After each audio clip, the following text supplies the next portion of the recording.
जय श्रीमन नारायण भक्तों, हमारे भक्ति चैनल में आपका स्वागत है। आज हम चर्चा करेंगे पापांकुशा एकादशी की कथा के बारे में। ब्रह्मवैवर्त पुराण के प्रसंग के अंतर्गत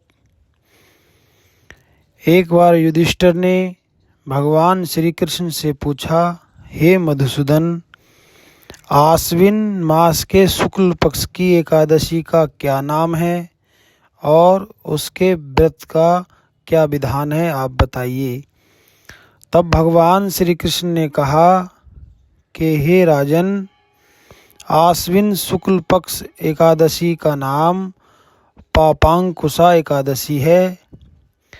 इस एकादशी के व्रत करने से मनुष्य के समस्त पाप नष्ट हो जाते हैं और मृत्यु के बाद विष्णु लोक की प्राप्ति होती है।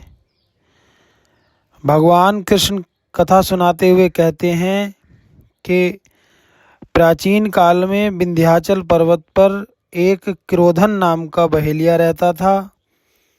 वह जीवन भर पाप कर्म में लगा रहा, हिंसा में, जीव हत्या में, क्रूरता में जीवन भर अपराध करता रहा, लूटपाट करता रहा।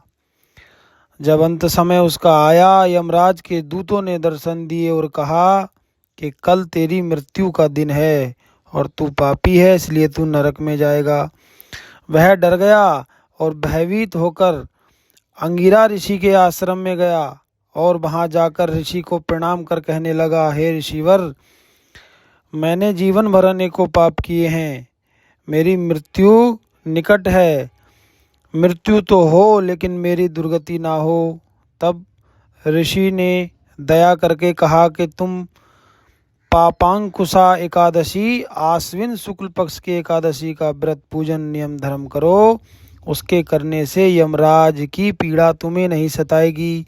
तब उस बहेलिये ने ऋषि के अनुसार कहे व्रत को, एकादशी व्रत को नियम पूर्वक विधान से किया, पूजन किया, तुलसा जी पूजन किया, गौ पूजन किया, भगवान नारायण का पूजन कीर्तन किया और अंत में वह विष्णु लोक को चला गया। जो मनुष्य इस एकादशी का व्रत करता है उसके समस्त पाप नष्ट होकर अंत में विष्णु लोक को चला जाता है।